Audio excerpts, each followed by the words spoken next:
Hey guys, what's up? So why is comic books a valid form of art? Why is art in a comic book different than art, let's say, that's in a gallery, in a museum, or something that you would put on a wall, or even collect, or even buy with the intention for the actual art, the value of that art to become more and more increasingly higher as you have that art. So if you buy art for whatever price, like a few $1,000s, and you keep it for a few years, you might be able to sell it for twice that much, or maybe a few more thousand than you actually bought it for.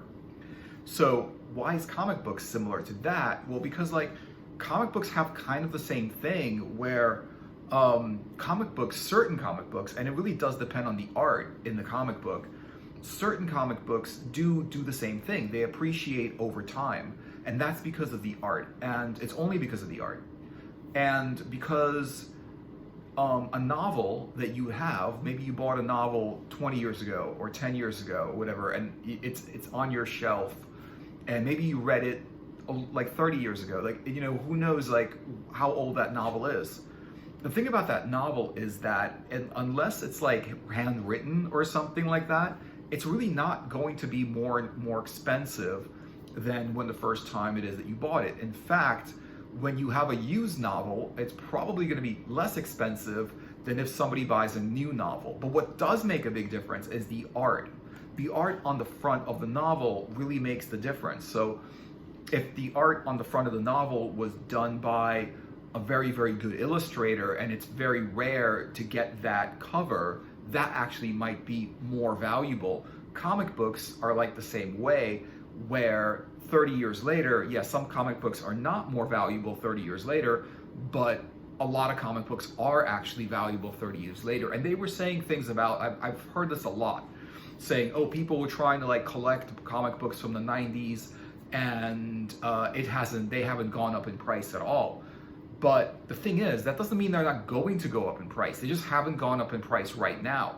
There are comic books from 1950s, 1940s that, if you would have bought them in the 80s, maybe they would have been a little bit more expensive, but because now it's they're not 20 years old or 30 years old, now they're 80, 90 years old, that's different. Now they're really collectible, they're really old, you can't get it, and it's all because of the art. It's gonna be, this was the first time this artist painted this picture inside the comic.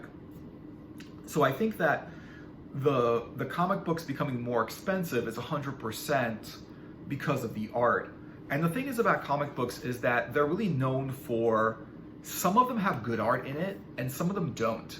And it also doesn't seem to matter too much how they go up in price. But for example, like this is the cover of the comic, and most of the comic books have a really nice cover, but then when you go inside, now this one's actually pretty good. It's dark and it kind of it's dark and it's interesting to read, but it goes up in price, and it's actually really, really valid art.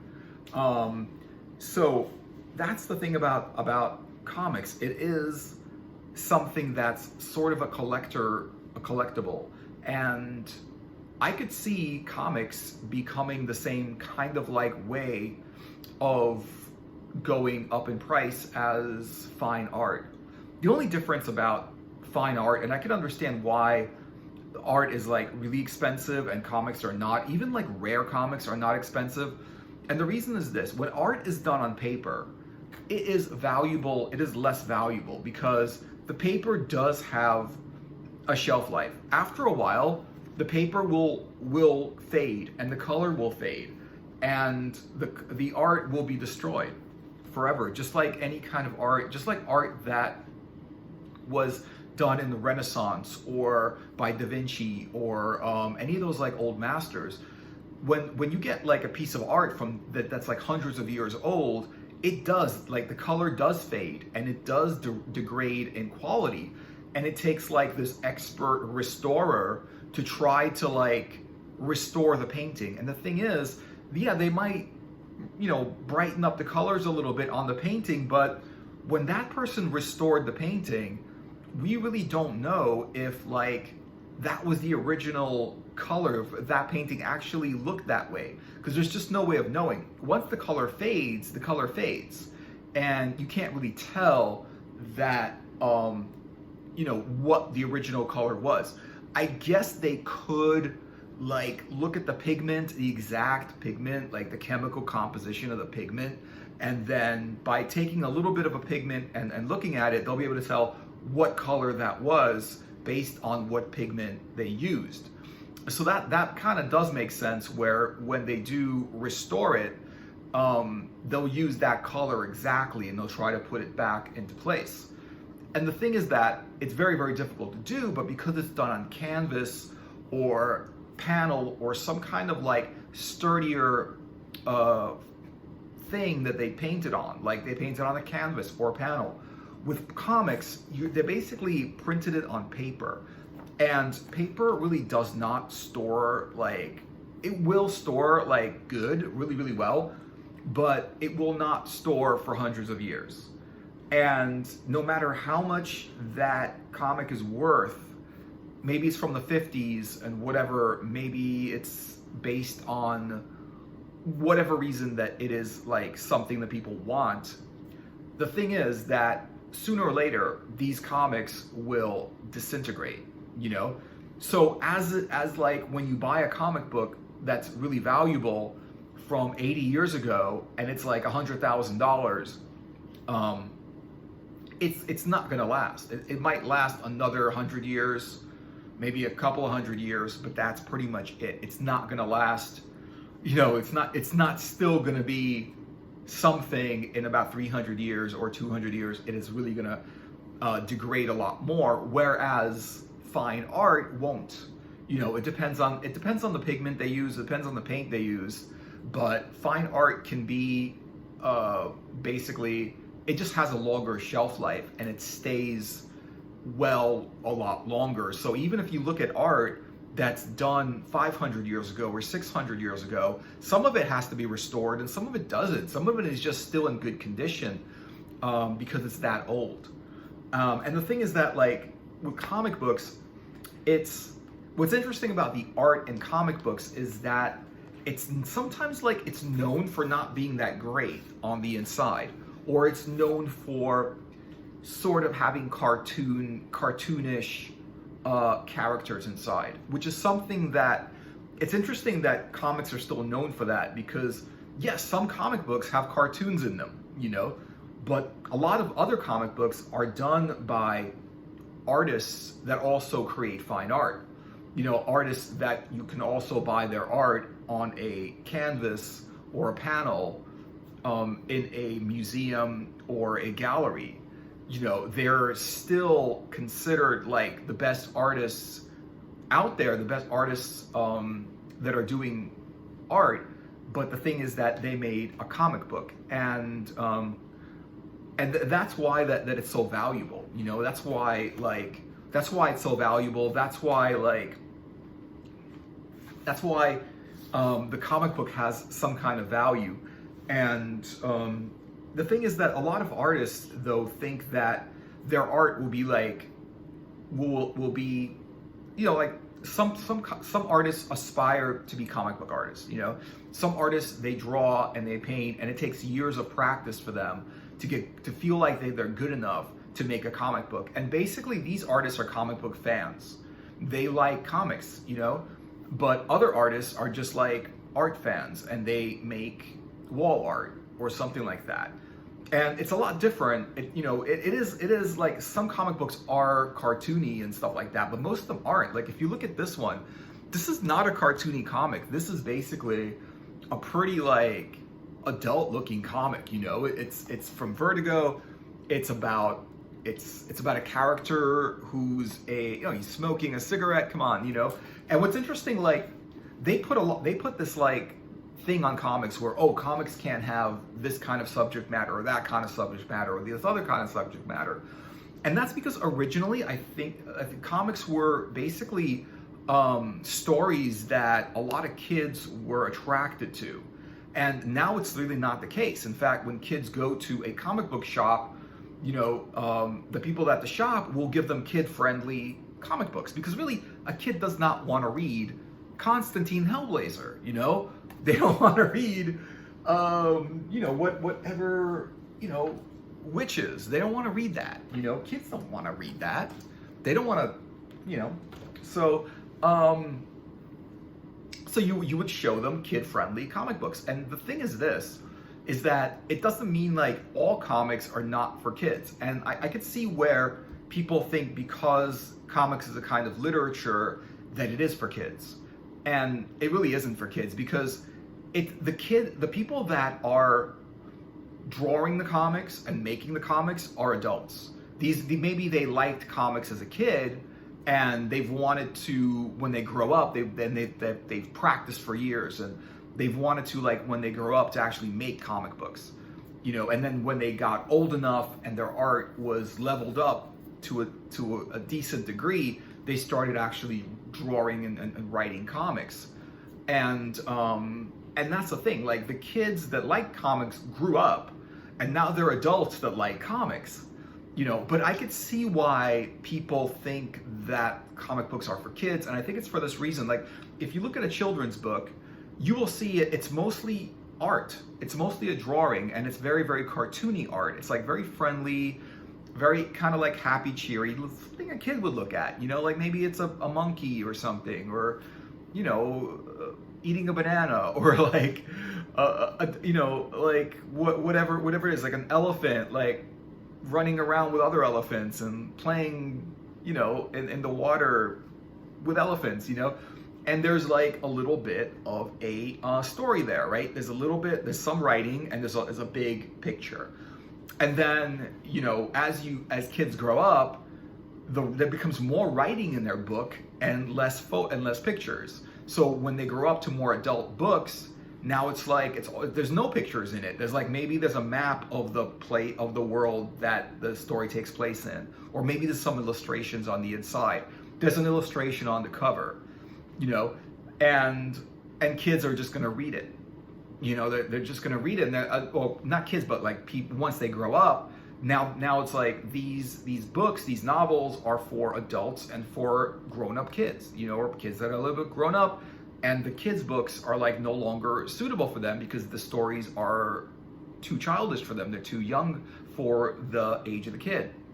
And then as you grow up even more, the books become more complicated with hard to understand words that you have to look up to know what they're saying, you know.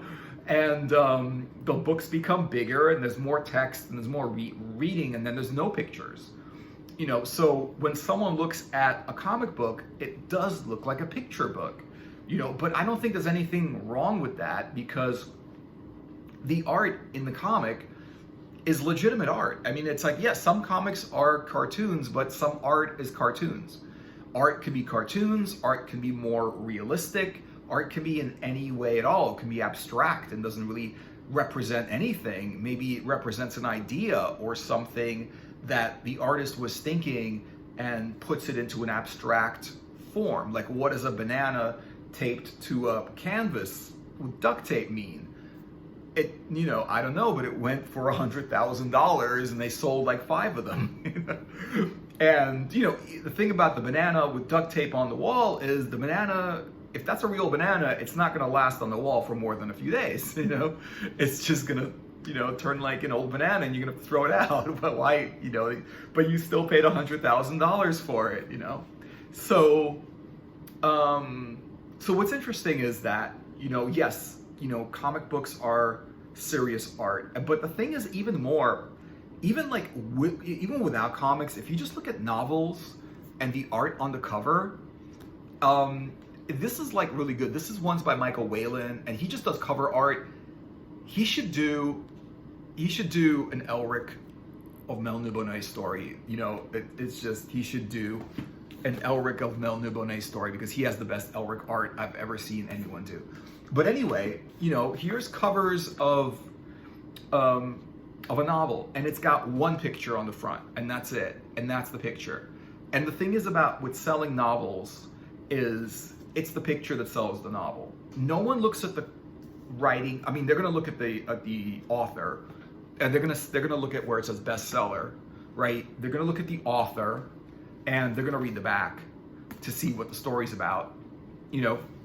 And maybe you'll like open up a little bit and be like, oh, okay, let's read a couple of pages from the middle and see if I like the writing, you know. But that's pretty much it. And the thing is that if you like the cover enough, this is a really cool cover.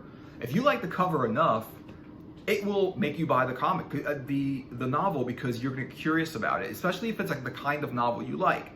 For example, this is a fantasy novel, sci-fi fantasy novel, and the cover is by Michael Whelan, who's one of my favorite artists that are currently making art, you know, and I think he's the best, one of the best at it, you know, and the thing is that, yeah, the cover is always good. The cover is what sells, and that's why, like, you know, comics have a great cover, because it's the cover that's going to sell it.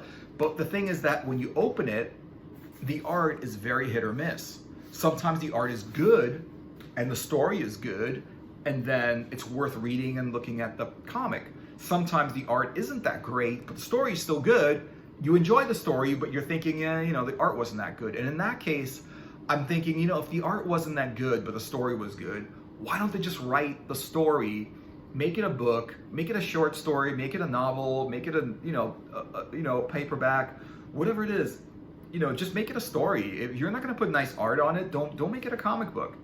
So that's the thing. And what's interesting about the value of comics and how that goes is that comic book from the 50s, that is, I mean, that's, or the 40s or whatever it is, that's worth $100,000 right now or more.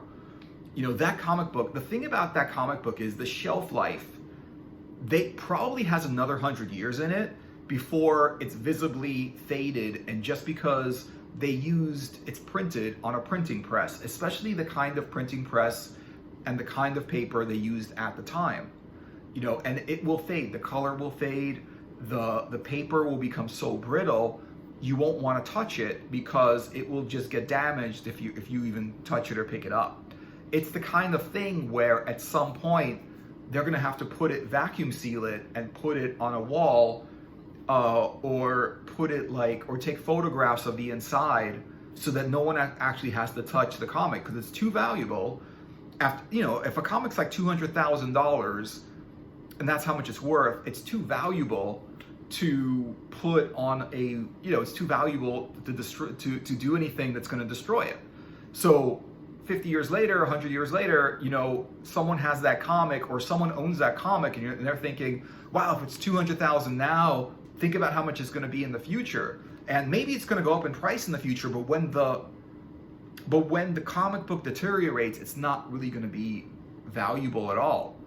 But unless they're able to restore it in the future, which I don't know if they will, because of the way it's done. It's not done with pigment. It's not done with like high quality paints like Renaissance artwork is. High quality paint, high quality canvas, pigments that last a very, very long time. They're bonded and they're like oil based. Most of them are some kind of egg tempera, whatever it is.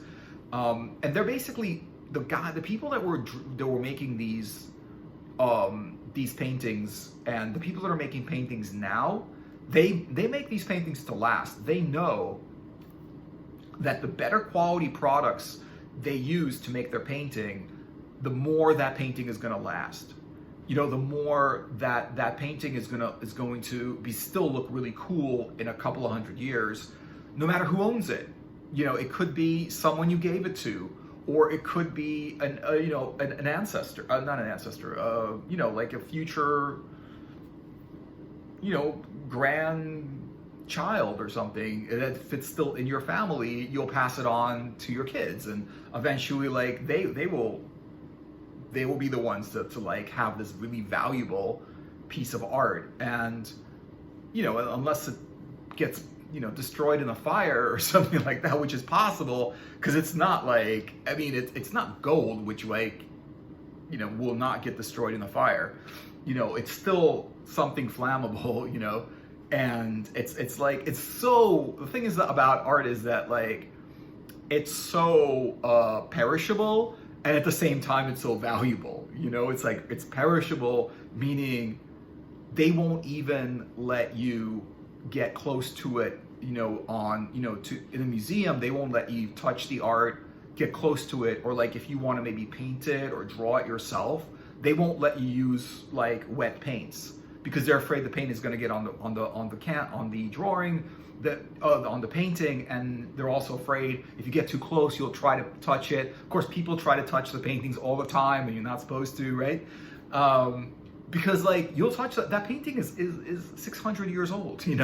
That painting is old and it's worth bank, and you don't want to touch it and then put a mark on it, and then they'll have to restore it, and then it's just the whole thing, because it'll like take, if you put a mark on the painting, it could take thousands of dollars off the price. It could take hundreds of thousands of dollars off the price, because those paintings go for millions. So yeah, I mean, comic book art is legitimate art, but you have to look at like, and I think that the reason it's not like, yeah, comics are collected and everything, and obviously they have these, when collecting comic book art, comics and art, they've got these like bags and these boards, right? And these actually work pretty well, because you can own a comic book for years and put them in a bag and a board, and because like the thing that'll really damage it is water. You get some water on that and it's done. You've lost all value of that comic book, but if it's in a bag and a board, this really does stay a lot better. But how many of these can you put on, like how many shelves of this can you have? Do you have like an attic or a basement or somewhere to keep it? And the thing is, I wouldn't recommend putting those things in a basement, because basements can be like damp, and the atmosphere in the basement, especially if there's like, washing machines and like, or in a basement, or like you put it in a garage, but there's like all kinds of like liquids and like oils and gasolines and your car or whatever. There's all kinds of stuff in the garage that can damage it. You need to put it in like the right temperature and the right room. You need to really, really take care of it. You can't just put it in the attic and think it's going to be there in 60 years, because it's paper and it's like, and it's ink, and it's not paint, and it's not anything that was made to last or anything like that. Those comic books that were printed in the 50s and the 40s that are worth thousands of dollars are not, they're not printed to, they were printed, and they were not printed to last. No one thought in the 1940s that when they're going to make this comic book, this issue of this comic, they're going to print it on a printing press, the same printing press, or like a similar printing press that printed newspapers, they use the cheap, I don't know if they use the cheap paper, because the paper is still in good quality, in good condition, so it's still lasting for now. But they never really thought that we need to do this and make it last, because we're gonna care if in 80 years it's gonna be worth $500,000 or something. They never thought it was. I don't think that they thought that it would be. Even if they thought that it would be, they were thinking 80 years in the future, like who cares? What's gonna happen to that comic? Who's gonna wait 80 years for the thing to be for the thing to be valuable, right? No one's gonna wait around for that comic to be valuable in 80 years. So yeah. So that's definitely the difference, and I just think that, that's definitely the difference for why, art on canvas is a lot more valuable than art on paper. And art with oil paint or acrylic paints or some high quality paints and pigments that they use now is a lot more of a sustainable thing than the ink that they used on a printing press and just regular paper to make a comic book. And the thing is, they haven't, even though they know now that comic books are valuable and they last longer, even though they know that comic books are valuable and they last, and then if you collect them, they can be very, very valuable if you collect them and stuff like that, they still don't make them out of high quality material, because honestly, this one went for $3.99, $3.99.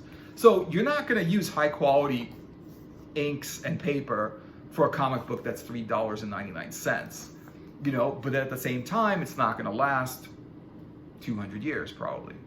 It might last it won't look the same. It won't look that good in 200 in that much time. So let me know what you guys think. What do you think of art on comic books or fine art? What do you think about the kind of art they make for comics? What do you think about artists who do fine art, or comics that artists that do comics, or artists that have always wanted to do comics and they finally grew up and they were able to do it? Let me know in the comments. And thanks for watching, and like and subscribe to my channel, and share the video with your friends if you want to. And I'll see you guys in another video later.